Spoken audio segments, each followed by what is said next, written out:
Fala pessoal, nessa aula nós vamos continuar estudando os circuitos no regime permanente senoidal com a ferramenta de fasores. Dessa vez nós vamos aplicar os fasores para circuitos resistivos e capacitivos. Então a novidade aí é a aplicação de fasores em circuitos capacitivos.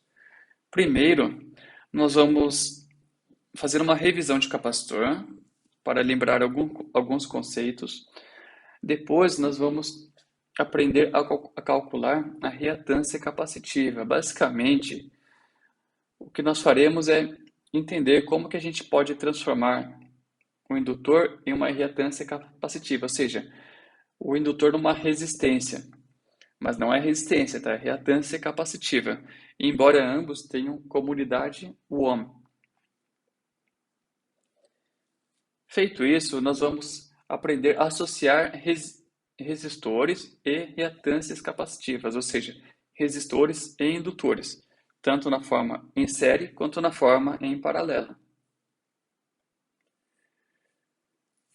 Em seguida, vamos fazer dois estudos de caso que vocês já devem ter visto em uma das aulas, que é aplicando o estudo de fasores para capacitores em diferentes frequências. Duas frequências, na verdade. Uma frequência muito alta, tendendo ao infinito, e uma frequência muito baixa.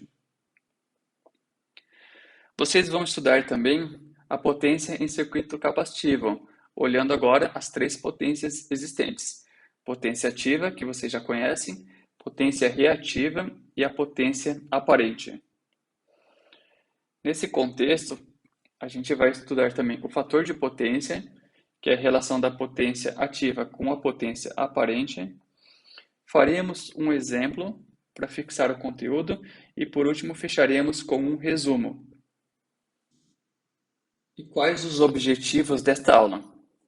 O primeiro objetivo é revisarmos os conceitos de capacitores. Depois, resolver circuitos RC usando fasores, ou seja, com o conceito de reatância capacitiva. E, por último, conhecer as potências em circuitos capacitivos e o fator de potência. E onde essa aula está inserida dentro do conteúdo de circuitos? Essa aula é mais uma ferramenta que vocês estão aprendendo para resolver circuitos em regime permanente senoidal. Existem três ferramentas: a resposta forçada pela função senoidal, a resposta forçada pela função complexa, e essa é uma ferramenta que eu gosto mais, que é a resposta forçada usando fasores. Dentro dessa ferramenta, usando fasores, eu dividi essa aula em três. Fasores aplicados a circuitos RL, fasores aplicados a circuitos RC, que é o conteúdo desta aula, e fasores aplicados a circuitos RLC, onde a gente mistura resistor, indutor e capacitor. Revisão de capacitor. Para a gente fazer a revisão de capacitor, vocês já viram esse gráfico antes, mas não custa relembrar alguns conceitos. Nós vamos utilizar um circuito com uma fonte de corrente contínua, uma resistência em série com um capacitor e uma chave de liga e desliga. Inicialmente, eu quero que vocês imaginem o capacitor como o celular de vocês, um celular descarregado. Quando você tem um celular descarregado, vamos imaginar que ele está completamente descarregado e você tem 0 volts na bateria. Para isso, eu vou utilizar dois gráficos, um gráfico da tensão e um gráfico da corrente. Esse gráfico aqui é o gráfico da tensão e este gráfico aqui é o gráfico da corrente. Olhando para o circuito e aplicando a lei de Kirchhoff para a tensão, nós temos a tensão da fonte, que vai carregar a bateria, e a tensão do capacitor, que inicialmente é 0, porque ele está descarregado. Sendo assim, se a tensão do capacitor é 0, toda a tensão vai ficar em cima do resistor. E aí, Se eu quiser calcular a corrente do resistor, eu faço corrente, a tensão, dividido pela resistência. Como o capacitor vai ficar com toda a tensão da fonte, a corrente nesse momento é máxima. Temos o ponto de máxima corrente aqui. À medida que essa corrente começa a carregar o capacitor, porque ela está em série com o capacitor, essa corrente vai ser usada para carregar o capacitor ou a bateria do celular. A bateria do celular vai aumentando a sua tensão. Conforme eu aumento a tensão da bateria do celular, a tensão aqui, que inicialmente era zero, começa a ser um valor diferente de zero. Eu começo a ter uma tensão aumentando. Essa tensão ela é contrária à tensão da fonte, se vocês perceberem bem. Portanto, a corrente que antes era máxima vai ser diminuída. Quanto mais eu aumento a tensão da bateria, essa tensão é contrária à tensão da fonte. Eu estou diminuindo a diferença de potencial, logo a corrente vai diminuindo. A gente observa isso neste gráfico da corrente. A corrente vai diminuindo até acontecer o quê? Até chegar no ponto onde o celular está completamente carregado.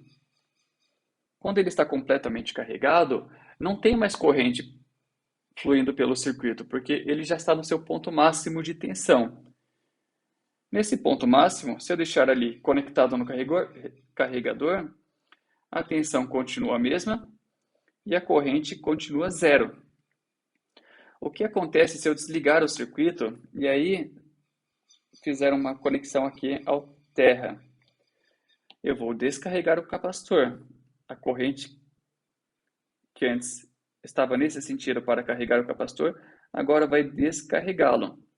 Então, isso significa que eu vou ter uma corrente no sentido contrário. E no momento inicial, ela é máxima, porque eu tenho a máxima tensão no capacitor, portanto, a corrente que vai ter no circuito descarregando é máxima. E em seguida, e com isso, o capacitor vai se descarregando. Com isso, eu quero fazer 3 análises. Primeiro, a primeira análise que a gente deve fazer é a seguinte. O capacitor, no capacitor, eu primeiro tenho a corrente no valor máximo, e só depois de um tempo que eu tenho a tensão no valor máximo. Portanto, a gente diz que em um circuito capacitivo, a tensão está atrasada em relação à corrente. Primeiro a corrente chega no valor máximo e depois a tensão chega no valor máximo. Esse é o primeiro ponto que a gente quer colocar aqui. Segundo ponto.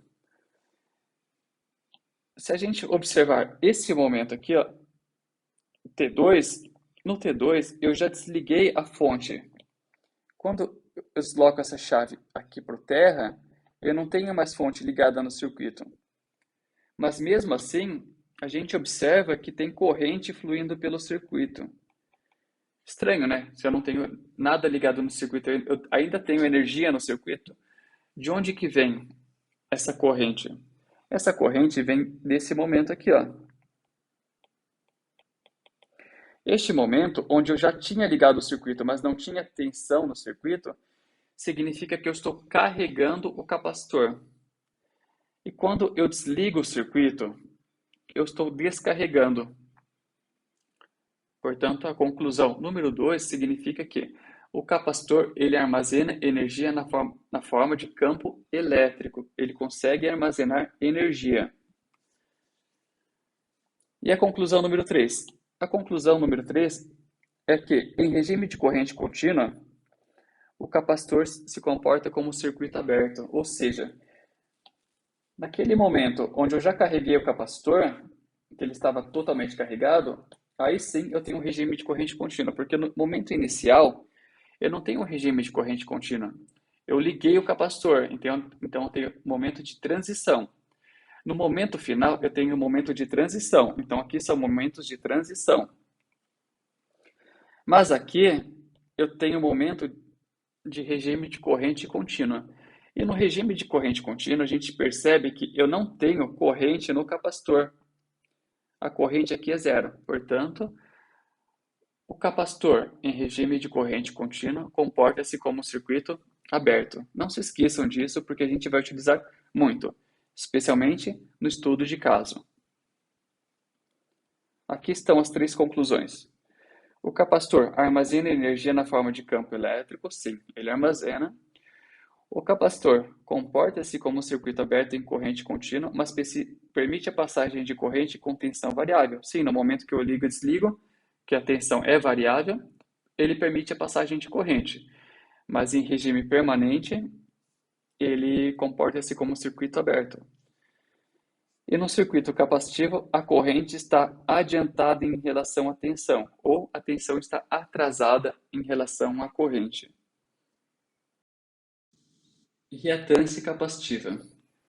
Com base nos gráficos anteriores, na explicação anterior, que foi uma revisão sobre capacitor, a gente observou que em um circuito capacitivo, a tensão ela está atrasada em relação à corrente. E mais precisamente, em um circuito puramente capacitivo, a tensão está 90 graus atrasada em relação à corrente. Eu posso representar isso através desse gráfico, desse circuito, onde eu tenho uma tensão com ângulo zero e vou ter uma corrente, aqui no diagrama fasorial, adiantada em 90 graus, ou seja, a tensão está atrasada em 90 graus em relação à corrente. A gente observa aqui a corrente com um ângulo de 90 graus e a tensão com um ângulo de 0 graus. Se eu representar isso através de uma função senoidal, vamos perceber que, primeiro, nós temos o gráfico da corrente adiantado, e em seguida nós temos o gráfico da tensão atrasado em relação à corrente, mais precisamente atrasado em 90 graus. Isso significa que quando a corrente é máxima, depois de 90 graus, a tensão ela atinge o seu valor máximo. Representando isto através do modelo matemático, temos a tensão que varia ao longo do tempo, é seno da velocidade angular, que é tudo isso, vezes o t. Ou a gente pode representar através de um número complexo com valor de pico e fase 0 graus, porque a gente viu que a tensão ela começa na fase de 0 graus. Por que eu não represento o resto, o seno e o 2πf? Porque ele não vai variar ao longo do circuito. Se eu começo com uma velocidade angular, todo o circuito vai estar submetido àquela velocidade angular e não vai mudar. Se é uma função senoidal, todo o circuito será submetido àquela função senoidal. Então, para efeitos de cálculo, é desnecessário colocar toda essa equação grande. Eu posso colocar a versão resumida, com coisas com elementos que variam ao longo do circuito, que é o valor máximo, que é a amplitude, e a fase. A fase ela pode aumentar ou diminuir, que a fase nada mais é que a defasagem entre a tensão e a corrente. E se eu quiser representar a corrente? A corrente é o valor de pico vezes seno de 2π vezes f vezes t. Lembrando que isso aqui é velocidade angular, não vai mudar, mais 90 graus, porque a corrente está adiantada em relação à tensão. Esta é a forma que foi encontrada para a gente definir que a corrente está adiantada ou a tensão está atrasada. E a forma resumida, eu coloco apenas os valores que variam ao longo do circuito, ou seja, a amplitude da corrente e a fase. Tenho tensão e tenho corrente. E o que nós veremos mais adiante é que o capacitor ele também tem uma oposição à variação da corrente, que a gente chama de reatância capacitiva. Essa reatância capacitiva ela pode ser representada na forma complexa, com um módulo e com a fase. Como que nós vamos representá-la? A forma é essa aqui. Reatância capacitiva, representado pelo símbolo XC. É a medida da oposição que o capacitor oferece à variação da corrente. Para calcularmos, a gente utiliza essa equação, 1 dividido por 2π vezes a frequência vezes o valor da capacitância. Ou seja, essa oposição ela depende da frequência e da capacitância. Diferente do resistor, que o valor do resistor ele é sempre fixo. Ele sempre, se for um resistor de 100, ele sempre vai ser 100. Aqui, a reatância capacitiva depende da característica do capacitor e vai variar de acordo com a frequência, assim como a reatância indutiva, que a reatância do indutor varia com a frequência também. Ou eu posso abreviar e colocar ômega, né? O ômega é mesma coisa que 2π vezes a frequência, que dá na mesma. Lembrando, o XC é o módulo da reatância capacitiva. Como é uma posição à corrente, a unidade dele também é o ohm. O C é a capacitância dada em farad, o F é a frequência e o ômega é a frequência angular da corrente ou da tensão, tanto faz, porque vai ser a mesma para os dois. Nós vimos então que a reatância capacitiva tem módulo e a gente aprendeu a calcular módulo. Módulo que é 1 dividido por 2π vezes F vezes C. E agora a gente tem que aprender a calcular a fase da reatância capacitiva. Nós vamos deduzir a fase, então, utilizando a lei de Ohm. A lei de Ohm diz que a tensão é resistência vezes a corrente. E por isso que é interessante, porque as teorias de circuitos continuam valendo para reatância capacitiva também. Só que no lugar da resistência, eu tenho, ao invés de ter o R, eu tenho o XC. Se eu quero descobrir o XC, eu vou fazer reatância capacitiva e tensão dividido pela corrente. A gente viu que se a tensão começa com um ângulo 0 graus, a corrente vai estar adiantada em 90 graus. Divisão de números complexos na forma polar. Eu divido os módulos V dividido por I e subtraio as fases 0 menos 90 graus. Portanto, o XC vai ser o módulo que vocês aprenderam a calcular com fase menos 90 graus, ou seja, ele sempre vai ser menos 90 graus. Todo capacitor, se eu quiser achar a reatância capacitiva dele, eu vou colocar o módulo dele com 90 graus, menos 90 graus. Resumindo, se eu quiser calcular o XC de qualquer capacitor, eu faço 1 dividido por 2π vezes F vezes C, que isso é o módulo, com ângulo menos 90 graus, ou 1 dividido por ômega C, com ângulo menos 90 graus. Vejam que não é difícil, é relativamente uma conta simples. Impedância capacitiva. Assim como acontece com circuitos resistivos, onde a gente pode associar os resistores em série e em paralelo, agora que a gente tem uma reatância capacitiva, a gente pode associar também a reatância capacitiva com os resistores. E teremos duas formas de fazer a associação em série e associação em paralelo. Primeiro vamos ver a associação em série. Impedância eu vou representar pelo símbolo ZC. O símbolo Z é o símbolo da impedância e C é para indicar que a impedância é capacitiva, ou seja, entre um resistor e um capacitor. Na impedância em série, eu posso trocar o resistor em série com o capacitor por apenas um dispositivo que é a impedância capacitiva. Como eu faço isso? Somando. Quando vocês tinham dois resistores em série, vocês não somavam? Aqui vai ser a mesma coisa. Qual é a diferença? A diferença é que o resistor, olhando aqui no nosso diagrama fasorial, ele é puramente real. Ele é representado usando um número puramente real. E a reatância capacitiva é representada por um fasor puramente imaginário, com ângulo menos 90 graus. A gente viu isso, que o XC é um módulo com um ângulo de menos 90 graus, por isso que ele fica na parte de baixo do eixo. Se eu somar os dois, eu vou ter a impedância capacitiva. Eu posso fazer isso algebricamente. Como algebricamente? ZC é o R mais XC. O R, a resistência, é puramente real, então ele é R mais J0. E o XC ele é puramente imaginário, ou seja, ele é 0 menos JXC. Por que menos? Porque ele é menos 90 graus. Ou seja, é só transformar o xc que estava na forma polar para a forma cartesiana, que vocês já sabem fazer isso. Aqui eu fiz da forma direta porque estamos tratando de um número puramente real e um número puramente imaginário. Como eu somo um número, os dois valores, os dois números complexos, eu somo a parte real com a parte real, ou seja, r mais zero dá r.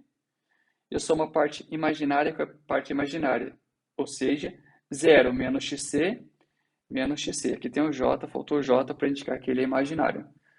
Eu posso fazer dessa forma, ou eu posso fazer a soma através do diagrama fasorial. Como eu faço isso? Eu pego o xc e desloco ele onde termina o r. Então, eu desloquei o xc aqui na horizontal, onde tem o r. Onde termina a seta do r, eu traço uma diagonal, que é a hipotenusa. A hipotenusa é o ZC. Dessa forma, eu tenho duas formas para resolver. Pelo gráfico, usando o diagrama fasorial, e somando, realizando a soma de números complexos.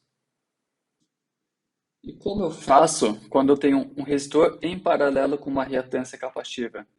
Eu também consigo transformar esse circuito paralelo em um circuito simples com apenas uma impedância capacitiva, equivalente a um resistor e a reatância capacitiva.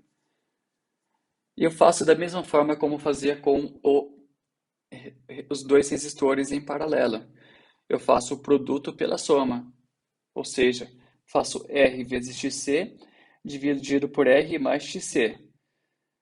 Na parte de cima, como eu tenho uma multiplicação, eu opto em colocar os valores da forma polar. O R ele é puramente real, então é R mais com um ângulo de 0 graus, multiplicado pelo XC, que a gente já viu, que é o XC com um ângulo de menos 90 graus, ambos na forma polar. Na parte de baixo, como eu tenho uma soma, eu opto em colocá-los na forma cartesiana. O R ele é puramente real, mais J zero. E o XC ele é zero real menos J, aqui eu coloquei XL, XC. XC.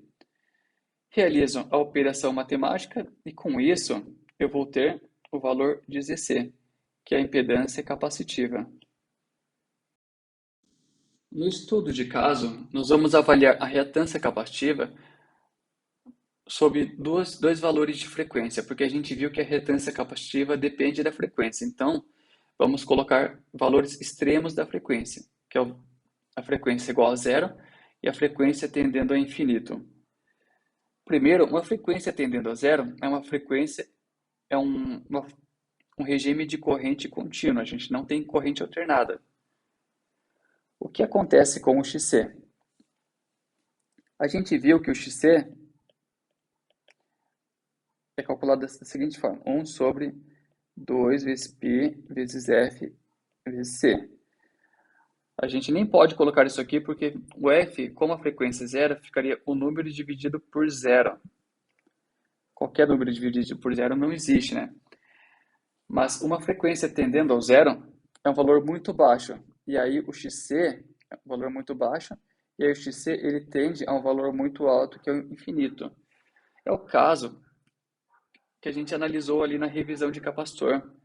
Quando a gente tem uma corrente em regime de uma fonte em regime de corrente contínua e o capacitor está carregado, ou seja, ele está estável, a gente não tem corrente passando pelo circuito. É a mesma coisa que um circuito aberto ou uma reatância muito alta, tendendo ao infinito, que não deixa passar nada de corrente. Ou seja, o capacitor enxergará um circuito aberto, sem passagem de corrente. É o mesmo caso de um celular carregado que continua ligado no carregador de bateria. Não tem nenhuma passagem de corrente. Isso tem que ficar muito claro na cabeça de vocês. E agora, e quando o capacitor está ligado a uma frequência tendendo ao infinito? A gente viu aqui na nossa expressão, temos aqui a nossa função, Se eu trocar o F por um valor tendendo ao infinito, a reatância capacitiva vai ser dividida por um número extremamente alto, portanto, ela será um valor extremamente baixo, tendendo a zero. Isso significa que o capacitor ligado a uma fonte de corrente tendendo ao infinito é como se fosse um curto-circuito, ele quase praticamente não tem resistência ou reatância. Colocando aqui, ou seja, o capacitor será como um curto-circuito. Isso tem que ficar muito claro na cabeça de vocês para saber que o capacitor ele tem a reatância dele que varia com a frequência. Em frequências muito baixas, a reatância é alta, quase não passa corrente. Em frequências muito altas, a reatância é baixa, permite a passagem de muita corrente. Ou seja, a gente já viu que também o capacitor pode ser utilizado como filtro para filtrar alguns tipos de sinais com frequência, de acordo com a sua frequência. Potência em circuito capacitivo. Quando a gente tem um circuito puramente capacitivo, nós temos a tensão e corrente atrasadas, defasadas uma em relação à outra em 90 graus, como vocês podem observar nessa linha aqui. A corrente está adiantada e a tensão está atrasada. Se a gente multiplicar esses dois gráficos ponto a ponto, ou seja, calcular a potência, que nada mais é do que o produto da tensão e corrente no mesmo tempo, a gente vai conseguir montar este gráfico aqui, ó, que é o gráfico da potência. Mas o que significa essa potência negativa? A potência positiva, ok. A potência negativa significa que eu estou devolvendo a potência consumida no semiciclo positivo. Porque a gente viu que o capacitor ele armazena energia na forma de campo elétrico. Então, durante o semiciclo positivo da potência, ele está recebendo a potência do circuito ou da concessionária, e no semiciclo negativo ele está devolvendo essa potência. Concluímos que, em um circuito puramente capacitivo, sem resistência, não há dissipação de energia, a potência média é zero. Sim, se a gente traçar a média disso aqui, é zero. Outra conclusão. Quando a potência é positiva, o capacitor está recebendo energia e armazenando na forma de campo elétrico. E quando a potência é negativa, o capacitor está devolvendo a energia armazenada ao circuito. São as três conclusões importantes sobre a potência. E quando a gente tem um circuito com resistor e capacitor? Nesse caso, nós teremos três tipos de potência. A potência ativa, que é a potência real, cuja unidade é o watt. A potência reativa, aqui eu coloquei indutiva, mas ela é capacitiva nesse caso. É aquela potência consumida pelo capacitor, onde ele recebe a potência e depois devolve.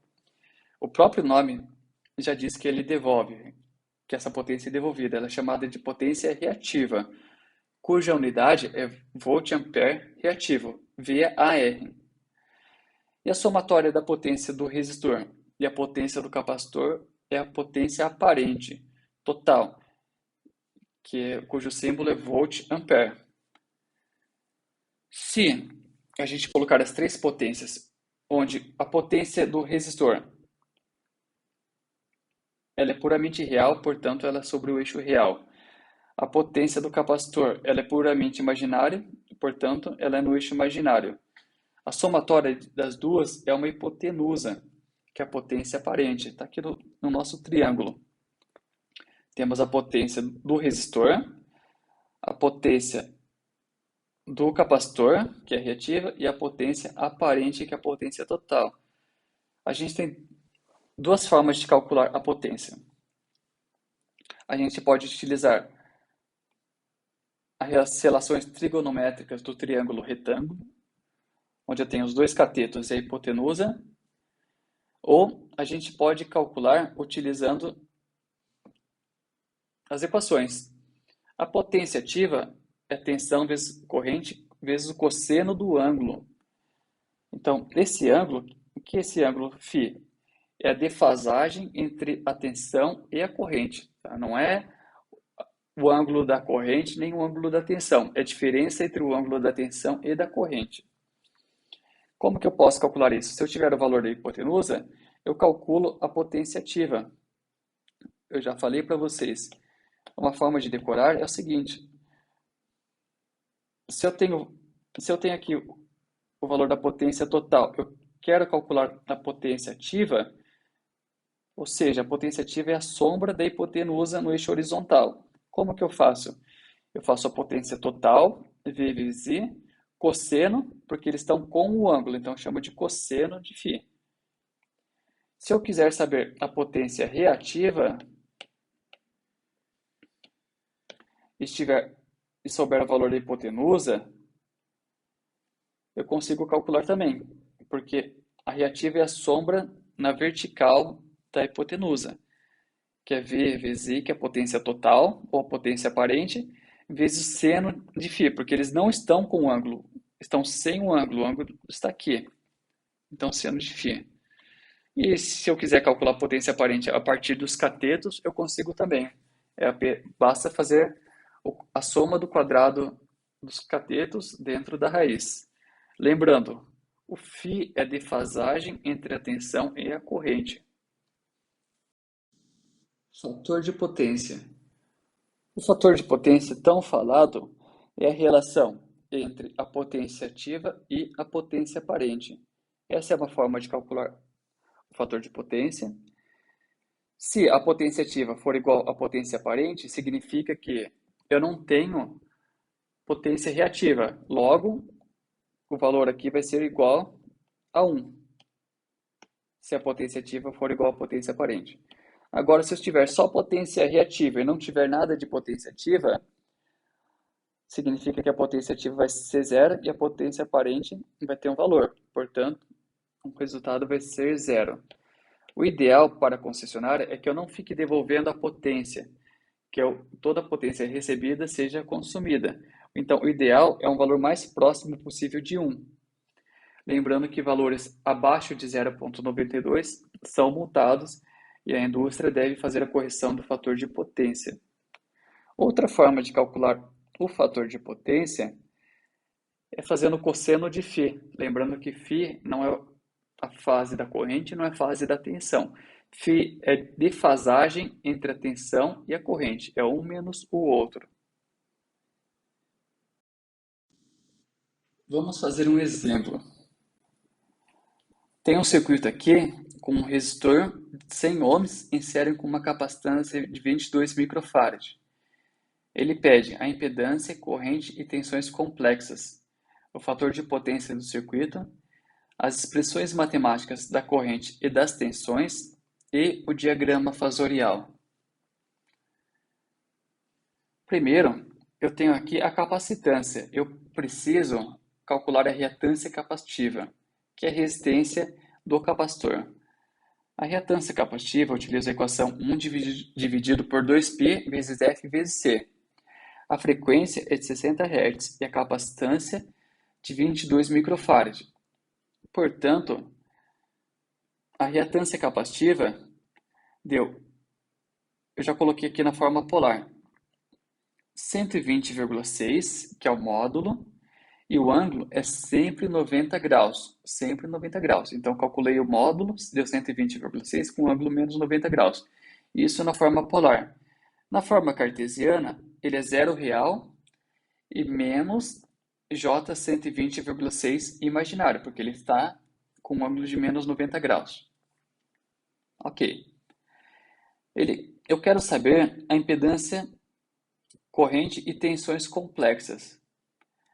A impedância, primeiro eu vou fazer o resistor em série com o capacitor. Como eles estão em série, eu vou somar. A forma mais fácil de somar é colocar os números complexos na forma cartesiana. O resistor ele tem valor 100 real e J imaginário. E o capacitor ele é 0 real e menos J 120,6, como a gente tinha calculado. Eu vou somar real com real. 100 mais 0 dá 100. E a parte imaginária com a parte imaginária. J0 menos J 120,6 dá menos J 120,6. Portanto, a impedância complexa na forma cartesiana é 100 menos J 120,6 e na forma polar vocês vão ter que fazer aquela conversão de números complexos da forma cartesiana para polar que vocês já sabem. O resultado deu 156,7 com ângulo menos 50,3 graus. Com isso, essa é a impedância. Eu consigo calcular também a corrente. A corrente é a tensão total dividido pela resistência total, mas agora não é resistência total, é impedância total. Se eu tenho uma divisão, eu vou colocar os valores já na forma polar.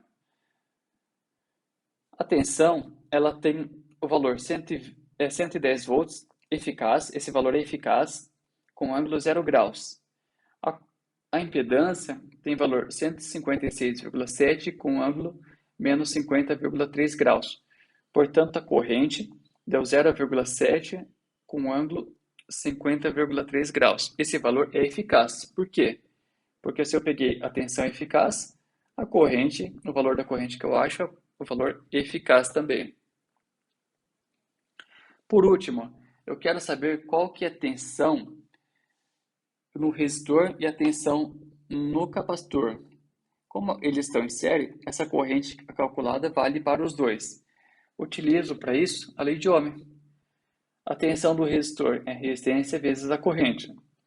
Como é uma multiplicação, vou colocar os valores na forma polar. O resistor vale 100 com ângulo 0 graus e a corrente 0,7 com ângulo 50,3 graus. Portanto, a tensão no resistor vale 70 com ângulo 50,3 graus. E a tensão no capacitor? A mesma coisa, utilizo a lei de Ohm. VC é XC vezes I. A reatância capacitiva, na forma polar, tem 120 com ângulo menos 90 graus, que é o 120,6 com ângulo menos 90 graus, e a corrente é a mesma, 0,7 com ângulo 50,3 graus. Multiplicação de números complexos na forma polar. Eu multiplico os módulos, deu 84,4, e somo as fases, menos 90 mais 50,3 deu 39,7 graus. Ou seja, a corrente, a tensão está atrasada em relação à corrente, como era imaginado. A corrente tem fase 50,3 e a tensão tem fase menos 39,7. Item B, ele quer saber o fator de potência. Lembrando que φ, ou θ, é defasagem entre a tensão e a corrente. A defasagem entre elas, a tensão total é zero. E a corrente total é 50,3. Portanto, a defasagem é 50,3. O fator de potência é o cosseno de 50,3, que é 0,64. Depois, ele quer saber as expressões matemáticas da corrente e da tensão. Aqui eu posso colocar tanto o valor de pico como o valor eficaz. O ideal é que a gente coloque os valores de pico. Portanto, vamos lá para a corrente. O que a gente achou da corrente é 0,7. Você vai multiplicar pela raiz de 2, que deu 1. Seno da velocidade angular, que é 2π vezes 60, que é a frequência, T, mais a fase, 50,3. A tensão total é 110 vezes a raiz de 2, dá 155,6. Seno de 2π vezes F, dá 377T. E a fase inicial é zero. A tensão no resistor, a gente tinha achado ali o valor de 70 vezes a raiz de 2, 99 vezes seno de 377T, mais 50,3 graus. E a tensão no capacitor é 119,4, seno de 377T, menos 39,7 graus, volt. Essas são as expressões matemáticas. E por último, o diagrama fasorial. O diagrama fasorial, idealmente, a gente coloca o valor de pico também, o módulo e a fase. Eu só representei aqui a tensão e a corrente, não coloquei escala, porque senão a corrente ela é muito menor do que a tensão, ela nem ia aparecer no gráfico. Eu coloquei o módulo Ó, eu coloquei o fasor da tensão, que é 156,6 com ângulo 0 graus, e o fasor da corrente, que é 1, com ângulo 50,3 graus. Então, no ângulo 50,3, desenhe aqui o fasor, o módulo. Resumindo a aula de hoje. Na aula de hoje, a gente aplicou fasores para resolver circuitos permanentes senoidais e vimos que o capacitor tem uma reatância capacitiva, que é a oposição à passagem da corrente. Essa reatância capacitiva a gente consegue calcular com essa equação. 1 dividido por 2π vezes F vezes C, ou seja, essa reatância ela depende da frequência e da capacitância. Lembrando que quanto maior a frequência, menor a reatância. E quanto menor a frequência, maior a reatância. E o ângulo é sempre 90 graus. Esse ângulo que fará com que a corrente esteja adiantada em relação à tensão. Essa é a forma polar de representar a reatância capacitiva. E a forma cartesiana é zero real menos J, o módulo da reatância capacitiva. Quando eu tenho resistor e capacitor em série, eu consigo calcular e fazer equivalência entre eles, chamada de impedância capacitiva, que basta somar o resistor com a reatância capacitiva. E quando eles estiverem em paralelo, eu faço a equação do paralelo de resistores. R vezes XC dividido por R mais XC. Aqui vocês têm que fazer as transformações de números polares para cartesiano e cartesiano para polar. Então vai exigir bastante recurso matemático aqui.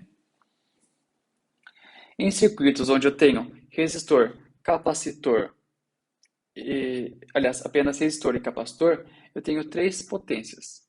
A potência ativa, que é causada pelo resistor, a potência reativa, que é causada pelo capacitor, e a potência aparente, que é a potência total. A vantagem é que elas formam um triângulo retângulo.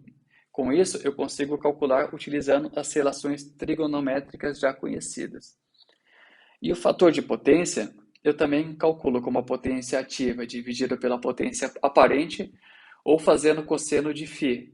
Lembrando que φ é a defasagem entre a tensão e a corrente. Bom, pessoal, foi uma aula relativamente longa, mas eu tenho certeza que essa ferramenta aí de fasores aplicados em circuitos RC ajudem muito vocês a resolverem esse tipo de exercício, porque basicamente é o que vocês já faziam quando tinham circuitos com vários resistores em série, paralelo, etc. A única diferença é que, ao invés de utilizar apenas números reais, agora vamos utilizar números complexos. Agradeço a atenção de vocês e até a próxima.